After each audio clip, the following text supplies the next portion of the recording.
Welcome to WNBA Fight Night, or as some people are saying, WNBA Raw. What a game that was. We had it all. We had basketball, we had fighting, we had blonde on blonde crime. Oh, such an epic. The Indiana Fever versus Connecticut Sun game on June 17th turned into one of the most heated and emotional matchups of the WNBA season. From the opening tip-off, there was electricity in the air, with thousands of fans in attendance and millions watching as Caitlin Clark returned to the court to face another test of her physical and mental toughness. What unfolded was a gritty physical battle, one that quickly spiraled into chaos as elbows flew, tempers flared, and reputations were put on the line.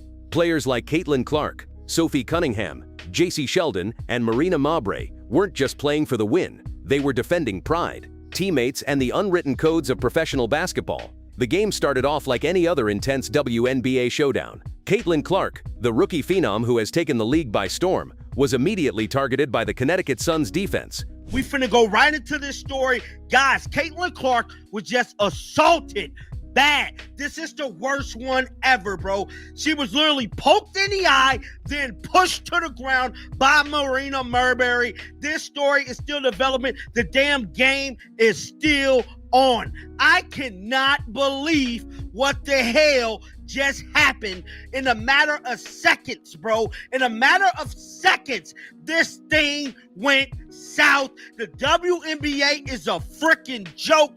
These players wasn't even ejected. Marina Mabrey basically just did what Kennedy Carter did on a whole nother level.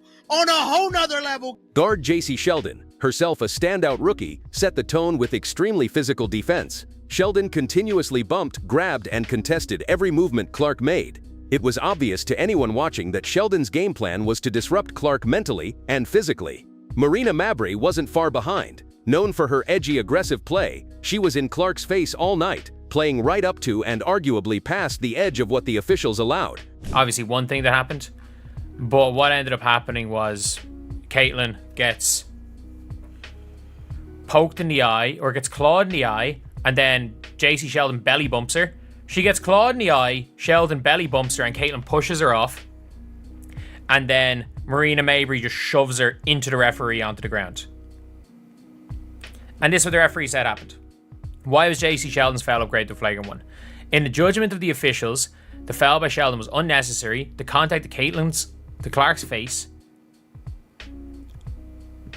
Furthermore, there was a wind-up and impact, and the contact to face carries potential for injury. Every cut, every shot, and every screen Clark set off was met with force. Throughout the first two quarters, Clark tried to stay composed. She hit a couple of deep threes, dished out clever passes, and even drew a few fouls on drives to the basket. But the frustration was mounting. Sheldon knocked her down on a fast break. Mabrey delivered a blindside bump that sent Clark into the sideline boards. Let's get straight to the play. Everybody, the plays everybody is talking about. First off, Marina Mabrey body checking Caitlin Clark to the ground. Jacy Sheldon all over her. Riding her. Pokes Caitlin Clark in the eye. Oh, man. Caitlin Clark needs to start wearing goggles, folks. Caitlin Clark's going to need to start wearing goggles. Bumps up on Caitlin Clark. Caitlin Clark says, "Get your hands off me." And to the shock of many, the referees swallowed their whistles more often than not. The Fever bench erupted multiple times, yelling at officials to protect their star, but little was done. By halftime, Clark had already hit the deck 5 times, and Indiana trailed by 8 points. Then came the moment that shifted the entire game and the entire narrative. Early in the third quarter, as Clark drove into the lane, Sheldon reached across her face and swiped. Clark went down holding her eye. The whistle blew late, and when Clark popped back up, she angrily confronted Sheldon, bumping into her. That's when Marina Mabrey stepped in and shoved Clark hard in the chest, knocking her back several steps. Watch this. Look, Caitlin pushed her, get off me. And look at Marina Mabrey. Wow. Imagine not kicking Marina Mabrey out after she assaults the face of the league. Just a common tech, sick of this league. WNBA also shouldn't have been a tech on Caitlin Clark. Chaos erupted on the court. Sophie Cunningham, Indiana's veteran enforcer, immediately stepped in, sprinting across the court and getting in Mabrey's face. Cunningham shoved Mabrey back. and suddenly all 10 players on the floor were tangled in a pushing match that threatened to boil over into a full brawl. Sophie Cunningham, Jacy Sheldon going up for a layup, puts her head down like a running back, exploding through the hole. Sophie Cunningham wraps her up, tosses her little ass to the ground, says, "What's good?" And then Lindsay Allen goes after her along with Jacy Sheldon and Sophie Cunningham. Look at Sophie Cunningham, taking it 2-on-1. Sophie Cunningham going 2-on-1 underneath the basket. Sophie Cunningham, salute.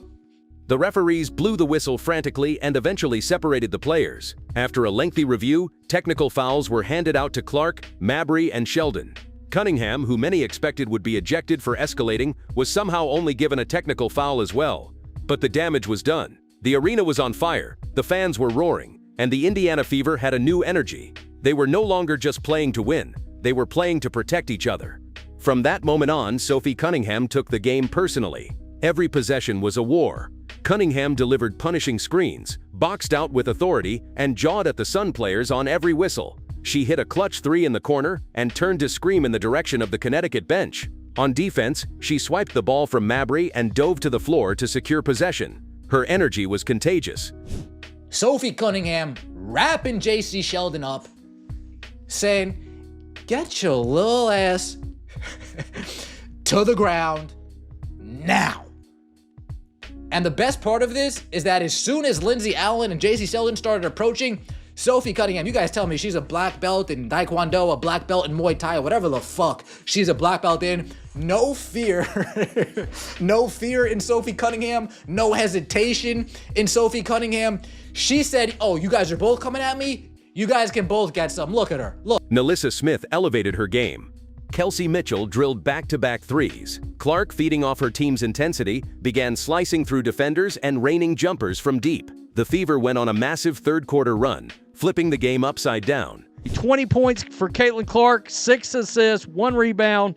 Sophie Cunningham was working the boards tonight. 7 rebounds, 5 points. Kelsey Mitchell was shooting lights out, working an inside game early, and she kind of blew that. I mean, it ended up at 44%.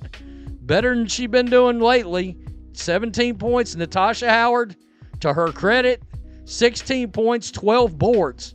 Double-double. In the fourth quarter, things boiled over once again. With just under 5 minutes to play, Sheldon drove hard to the rim and was met midair by Cunningham, who delivered a thunderous wraparound foul that sent Sheldon crashing to the ground. Players rushed to the scene again. Sheldon got up and shoved Cunningham, who didn't back down. Lindsay Allen, also from the Fever, pushed Sheldon away. This is one of the situations that happened at the very end of the game, and this was in retaliation. Sophie Cunningham took down Jacy Sheldon and they got into it. First of all, why Lindsay Allen? Lindsay Allen should not have been ejected for this, by the way. She's just kind of in there with Sophie Cunningham. She kind of walked into her. There's no way Lindsay Allen should be ejected for that. Like, that was a crazy call. The referees had seen enough. After another long review, 3 players, Cunningham, Sheldon, and Allen, were ejected. Cunningham, walking to the locker room, pounded her chest and pointed to the Fever logo, mouthing, "We protect our own."